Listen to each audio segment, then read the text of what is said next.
le sport, les infos, la musique, l'actualité, le tout amusé et servi à chaud pour vous sur Radio Clédou.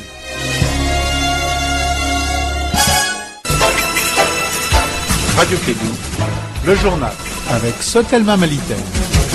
Mesdames et messieurs, fidèles auditeurs et conditions de Clédou et l'ensemble de son réseau, bonjour à vous, bienvenue, bon réveil et bonne chance et surtout un très bon travail, un bon moral et une très belle fête à tous les musulmans croyants, à l'ensemble des Maliens qui sont à l'écoute de cette radio. Bienvenue à vous tous, nous sommes aujourd'hui mercredi 6 décembre de l'an 2017, il est 7h en temps universel, le journal, première édition de la matinale, une présentation de Bakary Ségou Cissé de Ségou.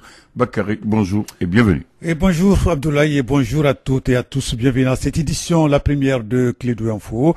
Les titres de ce journal, les représentants du pouvoir judiciaire sur le terrain sont dans les collimateurs de Djadis dans le centre de notre pays. Enlevé le mois dernier, hier, le juge Sungal Lokone dans une vidéo fait preuve de vie. On en parlera dans ce journal.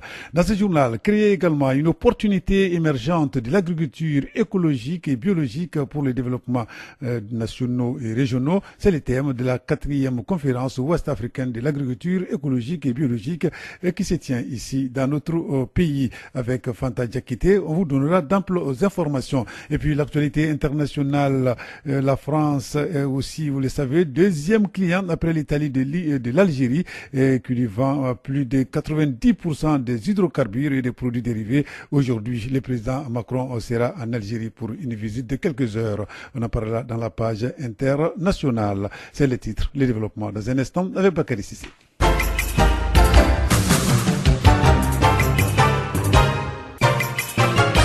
Clédou Info, première édition, aujourd'hui, mercredi 6 décembre 2017. Je le disais tantôt dans la vidéo publiée comme preuve de vie, mais aussi pour faire passer les messages des ravisseurs. Le juge Sungal Lokone aborde un moment la question de la justice, très probablement. Donc c'est sous la dictée même des djihadistes qu'il affirme que depuis qu'il est en captivité, il se rend compte qu'on ne doit pas rendre justice selon les lois occidentales, mais en appliquant la loi de Dieu, en clair, en appliquant la charia. Ainsi, par lui, les djihadistes adressent clairement des menaces au personnel judiciaire encore sur le terrain. L'objectif est d'estimer tout simplement la terreur, de faire fuir tout le monde qui rend justice selon la loi de la République laïque. Aujourd'hui, d'autres membres du personnel judiciaire sur le terrain demandent à l'État même de renforcer le renforcement de leur sécurité. Le tout nouveau ministre malien donc de la justice, Amadou Younoussa Amaïga, s'est personnellement engagé donc il y a quelques jours à prendre donc des mesures nécessaires pour assurer leur sécurité. Donc il faut dire tout simplement qu'aujourd'hui, après donc le nord, dans le sud de notre pays, au centre même de notre pays, donc on veut dire tout simplement que les représentants du pouvoir judiciaire sur le terrain sont également dans les collimateurs de ces djihadistes. Nous allons rester dans le domaine de la justice, mieux outiller les acteurs, membres du cadre de concertation de la chaîne pénale dans la région de Ségou sur la gestion du projet et la recherche du partenariat. Tel est l'objectif d'une session de formation de 5 jours qui se tient dans la capitale de Balazan, organisée par l'International Development Law Organization, ILO, en partenariat avec le Royaume des Pays-Bas. Cette session va permettre aux membres du cadre de concertation de monter des projets pour une gestion crédible et transparente de la chaîne pénale dans notre pays. Les précisions avec notre correspondant sur place, Douba Damile. Cette assemblée générale d'information et de sensibilisation était surtout un cadre d'interpellation sur les violences basées sur le genre dans la région de Ségou. Dr Lala Cissé, directrice du programme Kenaya Nimaya Hakeo Sabatili. Interpellation des maires. Pourquoi des maires de la région de Ségou? Parce que les maires ont des responsabilités. Ils ont des responsabilités qui peuvent beaucoup aider, ils peuvent beaucoup contribuer à la lutte contre les violences basées sur les genres, notamment en introduisant les thématiques dans leur PDSEC et en veillant aussi à la mise en œuvre des activités qui y ont été inscrites. Une façon d'amener les autorités de la région à prendre des dispositions de promotion des droits des femmes et des jeunes filles. Bani Ould Cissé, directeur de cabinet du gouverneur. Les femmes sont sur tous les chantiers. Les femmes souffrent. Les femmes c'est des forces vives de la nation. Et donc les femmes ne méritent pas d'être privées de leurs droits, elles ne méritent pas d'être brimées. Et je demande aux uns et aux autres à aider les femmes à sortir de cette situation de violence aveugle parfois. Si je dis femme, je dis enfant, c'est des couches fragiles. Au terme des travaux de la journée de sensibilisation, les acteurs et autres participants dans la salle se sont engagés à bannir le mariage précoce dans la région de Ségou. Depuis Ségou, Djeneba Dolo pour la radio Clédou.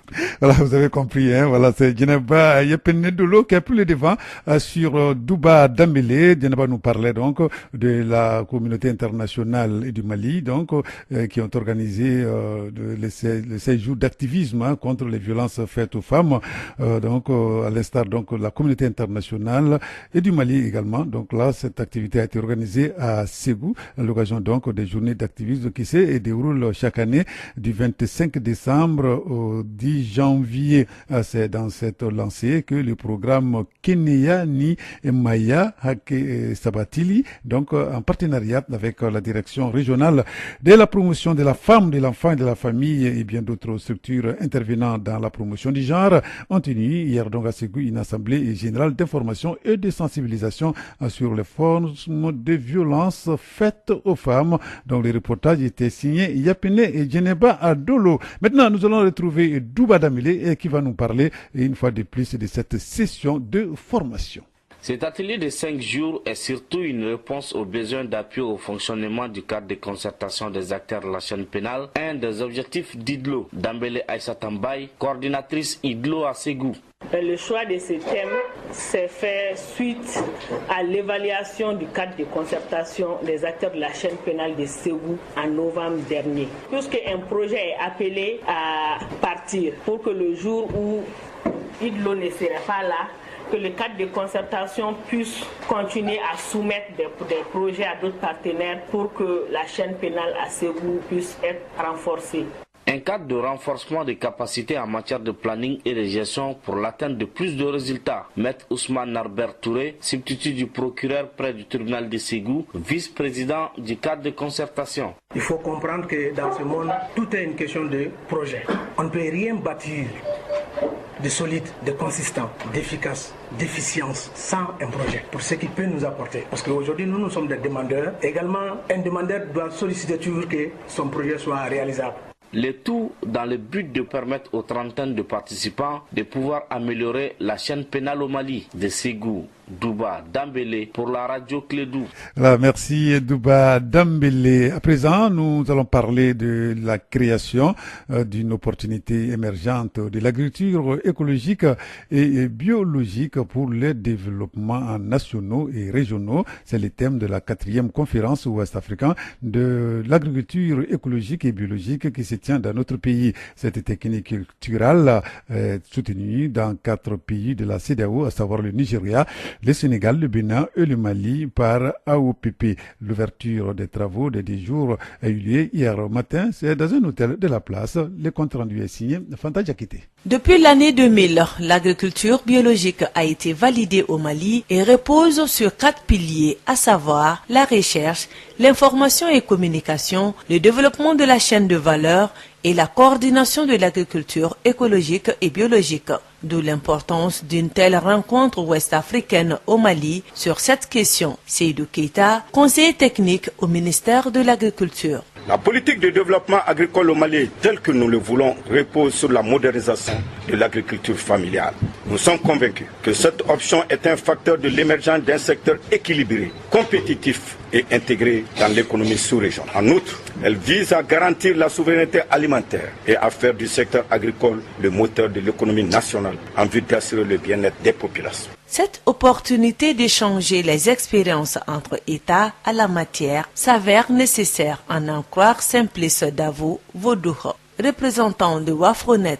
Nous visons en premier lieu la facilitation de la promotion de l'agriculture écologique et biologique dans la sous-région en permettant aux acteurs impliqués dans la promotion de ce type d'agriculture de prospérer et de contribuer à la sécurité alimentaire tout en préservant la santé humaine et animale et en préservant aussi l'environnement. En effet, il y a beaucoup d'initiatives d'agriculture écologique et biologique dans la sous-région sans que toutefois les gens ne se concertent pour un impact plus important. Chacun mène ses activités, mais en se mettant ensemble, on peut avoir un impact beaucoup plus important. Par ailleurs, au Mali, cette importante stratégie de préservation de l'environnement et de l'amélioration de la sécurité alimentaire est mise en œuvre par l'Association des organisations professionnelles et paysannes AOPP.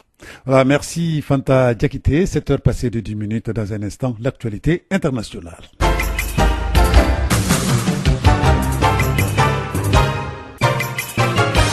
En tant que chef d'État, Emmanuel Macron se rend aujourd'hui, 6 décembre, en Algérie, une visite de quelques jours au cours de laquelle le président français rencontrera le président Aziz Bouteflika. Au cœur donc de ce déplacement, la coopération économique, la lutte antiterroriste, mais aussi sur la question mémorielle. La France, il faut le rappeler, est la deuxième cliente, on peut dire comme ça, après l'Italie et de l'Algérie, qui lui vend plus de 90% des hydrocarbures et produits dérivés. En 2017, l'excédent commercial en faveur de la France s'est réduit en raison de l'augmentation du prix du pétrole et du gaz. Par ailleurs, les investissements français en Algérie sont estimés à 2,3 milliards de dollars. Ces investissements sont concentrés dans le secteur bancaire, dans l'industrie, avec au premier rang l'automobile, suivi de l'industrie alimentaire.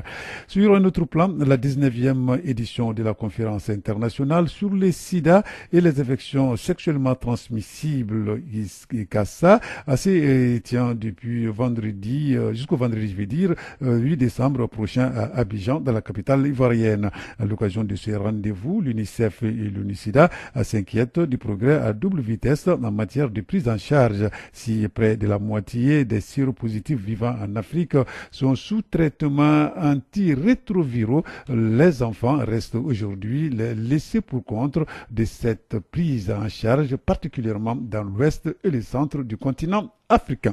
L'ambassadeur vénézuélien à l'ONU, Rafael Ramirez, a annoncé hier, mardi 5 décembre, sa démission à la demande du président Nicolas Maduro. Une décision qu'il a fait connaître à travers une lettre de démission publiée sur son compte Twitter avant d'occuper ses sièges aux Nations Unies depuis décembre 2014. Rafael a surtout occupé des postes de première importance au sein de l'industrie pétrolière vénézuélienne, en particulier la présidence pendant une dizaine d'années de la compagnie nationale pétrolière de ce pays. Cette annonce de départ intervient alors qu'une vague d'arrestations de fonctionnaires et de dirigeants de l'industrie pétrolière a eu lieu donc au Venezuela depuis quelques semaines. Et puis l'actualité internationale est dominée par la disparition de Johnny Hallyday, la plus grande rockstar de la France, jamais connue, que la France n'ait jamais connue d'ailleurs, est mort dans la nuit de mardi à mercredi à l'âge de 74 ans des suites d'un cancer du poumon. L'annonce a été faite ce matin par nos confrères de l'AFP, donc en collaboration avec l'épouse donc du défunt. La dort en paix, Johnny Hallyday.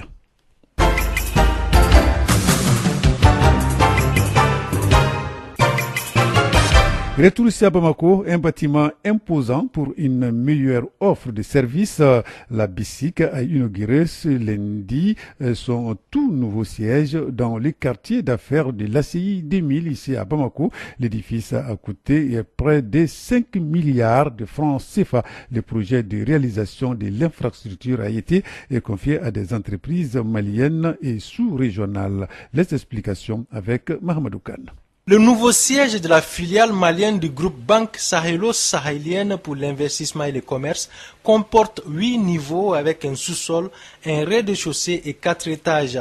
Son architecture allie parfaitement modernité et tradition avec notamment un clin d'œil au style sahélo-sahélien. La BESIC de son ouverture à nos jours a injecté plus de 10 milliards de francs CFA dans les investissements, soit 4 milliards 820 millions de francs CFA pour la construction de nouveaux sièges et plus de 5 milliards de francs CFA ont été investis dans les agences de Bamako et des régions ainsi que dans les équipements informatiques. En près de 14 ans de présence au Mali, la Banque sahélo-sahélienne pour l'investissement et le commerce a investi 800 milliards de francs CFA dans les domaines de l'agriculture, l'agroalimentaire, les hydrocarbures ou encore le commerce à l'import et l'export. Né de la vision panafricaniste des leaders et chefs d'État des pays membres de la CENSAD, la BESIC est une institution bancaire régionale au capital de 491 milliards de francs CFA répartis entre les 15 pays membres de la communauté des États sahélo-sahéliennes, dont le Mali. Voilà, merci Mahamadou Khan, c'est ce qui va mettre fin à cette édition. À cette heure passée de 15 minutes dans notre studio, voici la prévision météorologique du temps du 5 au 6 décembre. Situation synoptique générale, le ciel sera clair à peu nuagé sur l'ensemble du pays, excepté les régions de Sikasso, Mopti, Gao, Kidal et Menaka, où il sera peu nuagé à nuagé. Les vents seront de direction nord-est d'intensité faible à modérée sur l'ensemble du pays. La visibilité sera considérablement affectée par la poussière en suspension dans les régions de Kaï, Sikasso, Mopti, Tombouctou, Gao, Kidal, Menaka et Taoudéni et moyennement dans celles de Koulikoro et Ségou. Les températures seront stationnaires sur l'ensemble du pays. Les temps prévus pour aujourd'hui sera marqué par un léger froid matinal et peu ensoleillé dans la journée. À Bamako et environ, le ciel sera clair à peu nuagé. Les vents seront du régime nord-est d'intensité faible à modérée. La visibilité sera moyennement affectée par la poussière en suspension au cours de la matinée et pendant les petits soirs. Les températures maximales et minimales prévues pour la journée d'aujourd'hui de 36 degrés et de 14 degrés. Les temps prévus pour la journée d'aujourd'hui sera marqué par un léger froid matinal et ensoleillé dans la journée. Nous précise Mali météo. Et à midi, il fera 33 degrés à Bamako. Le soleil s'est levé ce matin à 6h41 minutes et le soleil va se coucher à 18h04 minutes. Voilà, c'est tout pour cette édition. Merci de l'avoir suivi. Abdoulaye Annan assure la mise en onde. Au micro pour la présentation, Bakary Sissé. Reste avec nous. L'information continue sur notre antenne. À 13h, ce sera la seconde session d'information de Clé de Info. Une présentation de Moussa Papa Aïdara. Radio Kédou, le journal avec Sotelma Malitel.